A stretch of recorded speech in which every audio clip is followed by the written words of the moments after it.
Compatibility mode. बाज़ औक़ात आपको ऐसी वर्कबुक पर काम करना पड़ सकता है जो एक्सेल की पुरानी वर्जन्स में बनी हो, मसलन एक्सेल 2003 या एक्सेल 2000 वगैरह। इस किस्म की वर्कबुक सिर्फ कंपैटिबिलिटी मोड में ओपन हो सकती है। कंपैटिबिलिटी मोड असल में तमाम नए और एडवांस्ड फीचर्स को डिसेबल कर देता है और उन बेसिक फीचर्स को एनेबल कर देता है जो सिर्फ किसी वर्कबुक को बनाने के लिए इस्तेमाल किए जाते हैं। मिसाल के तौर पर, अगर आप कोई ऐसी वर्कबुक खोलें जो माइक्रोसॉफ्ट एक्सेल 2003 में बनी हुई हो, तो आप सिर्फ वही टैब्स और कमांड्स इस्तेमाल कर सकते हैं जो माइक्रोसॉफ्ट एक्सेल 2003 में हैं। ये देखें, हमने एक वर्कबुक को कंपैटिबिलिटी मोड में खोला हुआ है।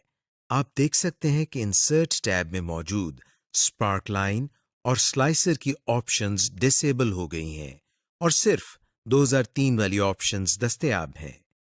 इस कंपैटिबिलिटी मोड से निकलने के लिए ज़रूरी है कि आप वर्कबुक को मौजूदा वर्जन में सेव करें, क्योंकि अगर आप ऐसी एनवायरनमेंट में काम कर रहे हैं जहां बाकी लोग पुराने वर्जन में काम करते हैं, तो ये सबसे बेहतर है कि आप वर्कबुक को कंपैटिबिलिटी मोड में रहने दें, ताकि इस वर्कबुक की फाइल एक्सटेंशन तब्दील ना हो और ये वर्कबुक तमाम लोग आसानी से एक्सेस कर सकें।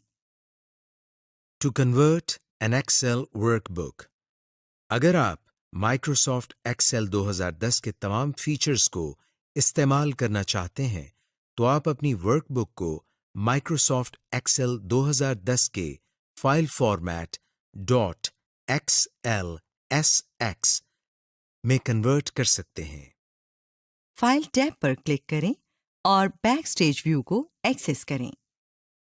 कन्वर्ट कमांड को ढूंढें और सिलेक्ट करें। आपके सामने सेव एज का डायलॉग बॉक्स जाहिर होगा। लोकेशन को सिलेक्ट करें जहां आपने अपनी फाइल सेव करनी है। फाइल का नाम दें और सेव को क्लिक कर दें।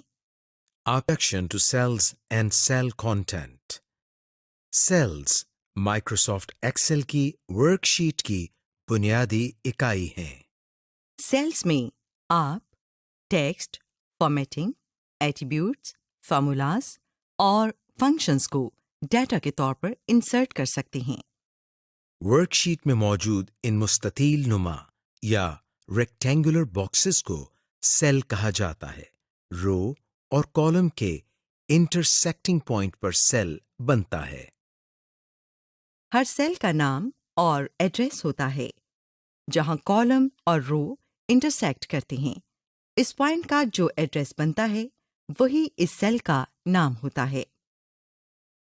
सेल का एड्रेस यहाँ ऊपर नेम बॉक्स में जाहिर होता है। ये देखें, C5 सेल इस वक्त सिलेक्टेड है। आप एक वक्त में एक से ज्यादा सेल्स भी सेलेक्ट कर सकती हैं। दो या दो से ज्यादा सेल्स का ग्रुप सेल रेंज कहलाता है। जब आप एक से जायद सेल्स का एड्रेस देना चाहते हो, तो आपको ये सेल रेंज मदद करेगी, जिसके जरिए आप एक से जायद सेल्स का एड्रेस दे सकते हैं।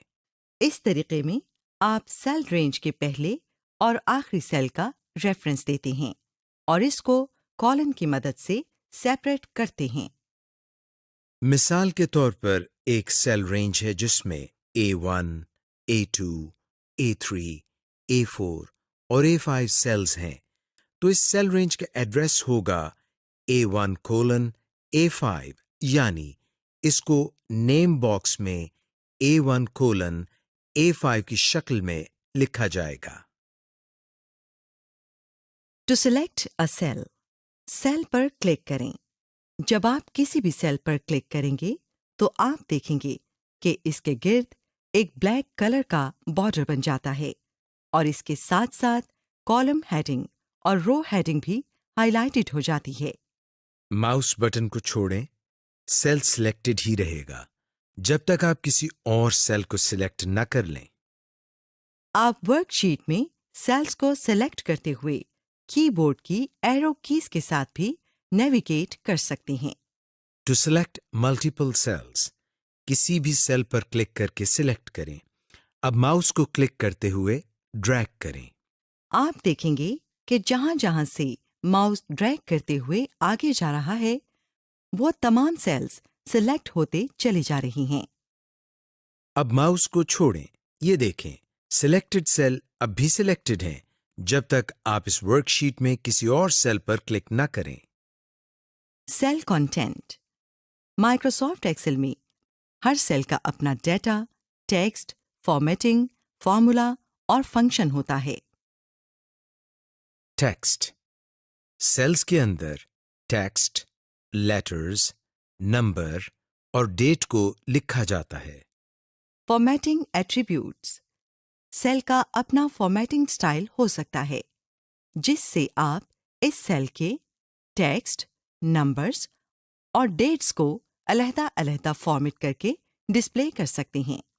मिसाल के तौर पर डेट्स को month/day/year या month/day/year के फॉर्मेट में डिस्प्ले किया जा सकता है। कमेंट्स। सेल्स के साथ आप कमेंट्स का इजाफा भी कर सकते हैं, जिनमें आप अपने लिए या किसी रीडर के लिए रेफरेंस देते हैं कि इस डेटा का क्या मकसद है, जिससे रिव्यू करने में आसानी होती है। Formulas and functions. Cell values को कैलकुलेट करने के लिए फॉर्मूलाज और फंक्शंस की जरूरत पड़ती है।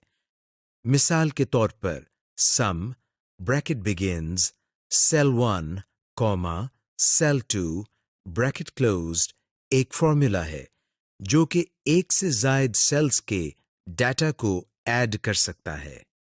To insert content. सेल को सिलेक्ट करें। अब अपने कीबोर्ड की मदद से इस सेल में डेटा डालें। आप देखेंगे कि सेल में कंटेंट लिखा जा रहा है। इसके साथ-साथ ऊपर फॉर्मूला बार में भी यही कंटेंट लिखा जा रहा है। आप इस कंटेंट को फॉर्मूला बार में चेंज भी कर सकते हैं और ये इसी तरह ऑटोमेटिकली सेल में भी चेंज हो जाएगा। To delete content within cells. जिन सेल्स में से कंटेंट आप डिलीट करना चाहते हैं, उनको सिलेक्ट करें। होम टैब में एडिटिंग के ग्रुप में क्लियर की ऑप्शन पर क्लिक करें। आपके सामने ये सब मेन्यू खुल जाएगा। इस मेन्यू में से क्लियर कंटेंट की ऑप्शन पर क्लिक करें।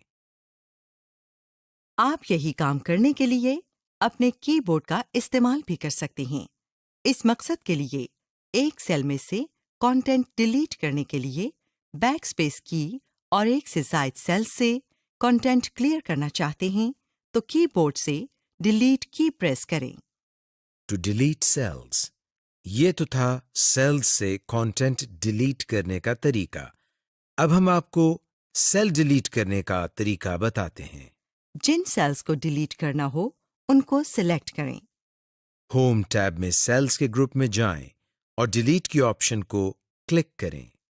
यहाँ ये बात काबिल जिक्र है कि सेल से कंटेंट डिलीट करना और सेल को डिलीट करना, इन दोनों में बहुत फर्क है।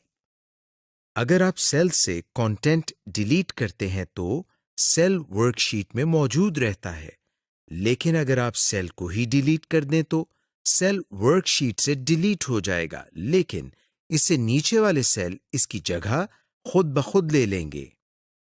To copy and paste cell content. जिन सेल को कॉपी करना हो, उनको सिलेक्ट करें और होम टैब में कॉपी कमांड को तलाश करें। कॉपी कमांड को क्लिक करें। ये देखें, सेल्स के बॉर्डर की अपीयरेंस या शक्ल तब्दील हो गई है। अब जहां और जिन सेल्स में आपने ये कंटेंट पेस्ट करना हो, उनको क्लिक करें। पेस्ट कमांड क्लिक करें। ये देखें, कॉपी किया हुआ कंटेंट पेस्ट हो गया। To cut and paste cell content. जिन सेल को कट करना हो, उनको सिलेक्ट करें। कट कमांड पर क्लिक करें, जो आपको होम टैब में क्लिपबोर्ड के ग्रुप में नजर आ रही है। जहां कंटेंट पेस्ट करना हो, उस सेल पर क्लिक करें। पेस्ट कमांड पर क्लिक करें। आपका डेटा या कंटेंट ओरिजिनल सेल से रिमूव होकर नई जगह नए सेल्स में पेस्ट हो जाएगा।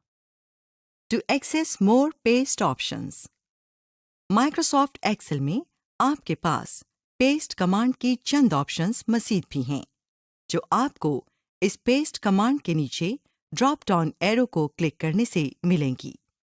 ये ऑप्शंस माइक्रोसॉफ्ट एक्सेल के उन एडवांस्ड यूजर्स के लिए फायदेमंद हो सकती हैं जिन्हें ऐसी वर्कशीट्स में काम करना होता है जिनमें फॉर्मूलाज एंड फॉर्मेटिंग बहुत ज्यादा इस्तेमाल हो।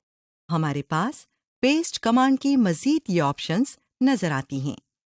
Paste paste formulas and number formatting, keep source formatting, no borders, keep source column width, transpose, values and number formatting, values and source formatting, formatting, paste link, picture, linked picture.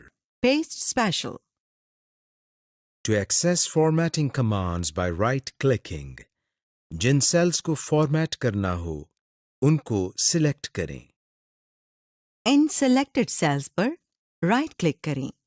एक dialogue box खुल जाएगा जिससे आपको formatting की मुख्तलिफ options मिल जाएंगी। To drag and drop cells, जिन cells को मूव करना हो उनको सिलेक्ट करें। अपने माउस को इन सेलेक्टेड सेल्स के बॉर्डर के किसी भी एज पर रखें। ये देखें, इसकी शक्ल कुछ यूं हो गई है, यानी व्हाइट प्लस साइन की बजाय ये अब 4 हेडेड एरोज की सूरत में तब्दील हो गया है। अब इन सेलेक्टेड सेल्स को क्लिक करें और नई जगह ड्रैग कर दें। माउस को छोड़ें, आप देखेंगे कि ये सिलेक्टेड सेल्स नई जगह ड्रॉप हो गए हैं। To use the fill handle to fill cells, जिन सेल्स या कंटेंट को इस मकसद के लिए इस्तेमाल करना हो उनको सिलेक्ट करें। आप सेल कंटेंट को उमूदन और ऊपरी यानी वर्टिकली और हॉरिजॉन्टली फिल कर सकते हैं। माउस को फिल हैंडल्स पर पोजीशन करें, क्लिक नहीं करना। ये देखें, माउस पॉइंटर की शक्ल कुछ इस तरह हो जाएगी, यानी व्हाइट क्रॉस से अब प्लस या जमा की शक्ल का हो गया है। इस फिल हैंडल को क्लिक और ड्रैग करें यहां तक कि तमाम सेल्स जिनको आप फिल करना चाहते हैं वो हाइलाइटेड हो जाएं। माउस रिलीज करें और ये आपके सेल्स फिल हो गए। Working with columns, rows and